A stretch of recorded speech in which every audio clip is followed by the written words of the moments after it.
Hello everyone, welcome back to my YouTube channel. Myself Vishaka Sanjay Pavaskar, first year MBBS student in Grand Government Medical College, Mumbai. For our topic, how to clear NEET by online studies, there are two categories of students.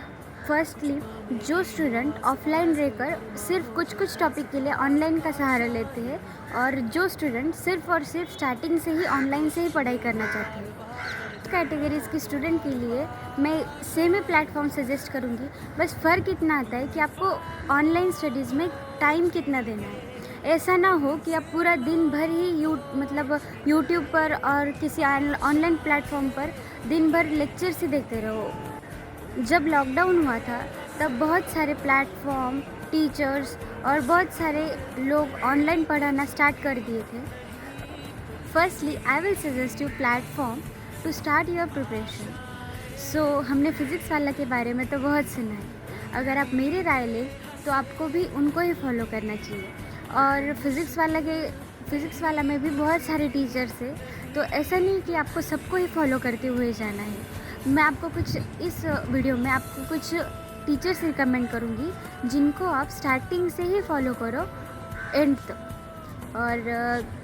और एक important चीज़ है कि आपने जिस teacher को starting में ही follow करना start किया है उनको ही आपको एंड तक फॉलो करना है। जैसे कि उन्होंने जो नोट्स दिए हैं, उन्होंने जो आपको टॉपिक हाईलाइट करके दिए हैं, जो आपको इम्पोर्टेंट बताया है, जो वो क्लास में क्वेश्चन कराते हैं, वो जो बताते हैं उसको 100% फॉलो करना है, उन पर ब्लाइंडली फेथ करना है। जब तक आप उन पर विश्वास नहीं करोगे ना, तब तक आपको ऐसा लगेगा कि नहीं, मेरे प्रिपरेशन में कुछ ऊपर नीचे ही हो रहा है।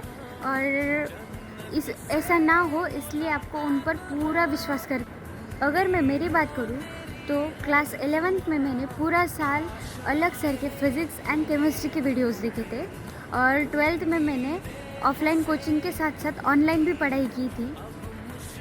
तो टीचर्स की बात करें तो वो फिज़िक्स वाला पर सारे अच्छे हैं।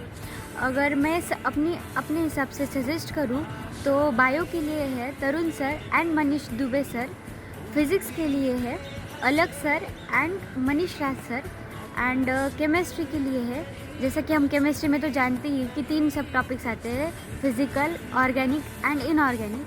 सो फिज़िकल के लिए है हमारे सर्विस सर, ऑर्गेनिक के लिए पंकज सर एंड इनऑर्गेनिक के लिए डॉली मैम। सो गाइस, अगर आप ऑफलाइन से पढ़ रहे हो तो आपको इन टीचर्स की हेल्प से कुछ कंसेप्ट जो आपको ऑफलाइन में समझ में ना आ रहे हो, तो इन टीचर्स से आपको उन्हें कवर कर लेना है। आपको लेक्चर्स देखने के टाइम पर साथ साथ उसके नोट्स बनाते हुए जाना है। उनको टीचर्स को पहली बात तो टीचर्स को ध्यान से सुनना है, वो क्या कह रहे हैं, उनके नोट्स बनाते हुए जाना है। और जब लेक्चर ख़त्म हो जाए उन नोट्स को एक बार 15 मिनट या 10 मिनट में रिवाइज़ कर लेना है, और उसके बाद उसके बहुत सारे क्वेश्चन प्रैक्टिस करनी है। और जो बुक्स आप स्टार्टिंग से फॉलो कर रहे हैं उनको ही आपको एंड तक फॉलो करना है। उसी बुक्स को आपको 3 से 4 बार नीट आने तक सॉल्व करते जाना है, उसका रिवीजन बहुत बार करना है। नहीं तो हम एक बुक लेते हैं, उसको सॉल्व करने के बाद अब ये हो गया तो उसको दूसरा ले लेते हैं। ऐसा बिल्कुल मत करना। जो बुक आप स्टार्टिंग से फॉलो कर रहे हैं उसको ही 2-3 बार सॉल्व करो। ऐसा हो जाना चाहिए बिल्कुल कि उसके क्वेश्चन आपको बिल्कुल रट जाने चाहिए कि हाँ, ये क्वेश्चन हमने यहाँ देखा था। जिससे कि ऐसा होगा कि नीट में जब आप क्वेश्चन पेपर को देखेंगे और जब आपको कोई भी क्वेश्चन ऐसा सीन मिलेगा कि हाँ, ये पहले मैंने देखा है, तो आपको वो भी याद आएगा कि हाँ, ये क्वेश्चन मैंने उस पेज पर पढ़ा था, ऐसा करके। तो इसलिए आपको एक ही बुक फॉलो करना है स्टार्टिंग से। और एक बहुत होता है नीट की प्रिपरेशन में, अगर कोई आकर बोल दे, कोई टॉपर कोई बोल दे कि ये बुक अच्छी है, वो बुक अच्छी है, तो उनकी सजेशन लेकर हमारी वो चेंज नहीं करनी है, हम जो बुक फॉलो कर। क्वेश्चन प्रैक्टिस के बाद इम्पॉर्टेंट टॉपिक आता है टेस्ट का, तो वो आपको एक भी स्किप नहीं करना है। और अगर मैं बात करूँ, अगर आप ऑनलाइन से पढ़ रहे हो तो ऑनलाइन में भी फ़िज़िक्स वाला के ऐप पर बहुत सारी टेस्ट सीरीज़ अवेलेबल है, तो आप उनमें से किसी को ज्वाइन कर लो और उनको देते जाना है। और अगर ऑफलाइन में हो तो वहाँ जितनी टेस्ट हो रही है उनको भी आपको फॉलो करते हुए जाना है। वो उसको प्रॉपर एनालिसिस करना है, जो जो क्वेश्चन आप गलत कर रहे हो उसको बार बार रिवाइज करना है। और यार रिवीजन बहुत इम्पॉर्टेंट है। जैसे जैसे सिलेबस बढ़ता जाएगा वैसे वैसे आपको टेंशन होता जाएगा कि पीछे का सब कुछ भूल रहे हैं, तो ऐसा ना हो इसलिए आपको साथ साथ रिवाइज करते हुए जाना है। जैसे कि मान लो क्लासेस में ग्रेविटेशन स्टार्ट है, तो आपको ग्रेविटेशन के साथ साथ सेंटर ऑफ मास, और चाहे वो काइनेमेटिक्स हो, चाहे वो न्यूटन्स लॉज ऑफ मोशन हो, तो ऐसे टॉपिक्स को रिवाइज करते हुए जाना है।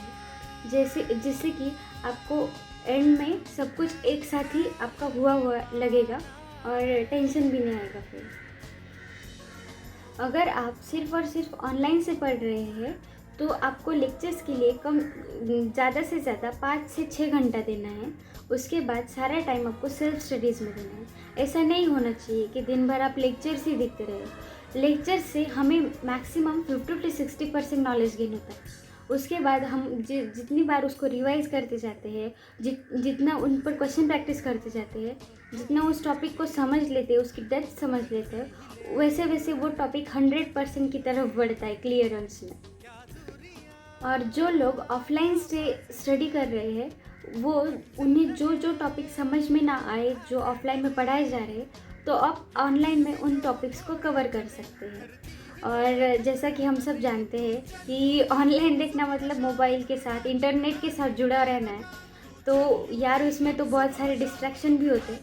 तो आपको 2 साल के लिए उन्हें अवॉइड करना है, 101% देना है, बिल्कुल स्ट्रैटेजिकली पढ़ाई करनी है स्टार्टिंग से ही, एकदम कॉन्फिडेंट रह के। बीच बीच में कॉन्फिडेंट बहुत बार लूज़ होगा, तो उसका टेंशन मत लो यार।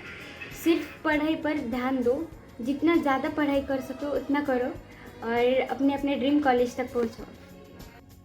तो बस आज के वीडियो में इतना ही। नेक्स्ट वीडियो आपको कौन सा चाहिए प्लीज़ कमेंट सेक्शन में ज़रूर बताना। तब तक के लिए stay positive, stay happy and keep supporting. Bye bye.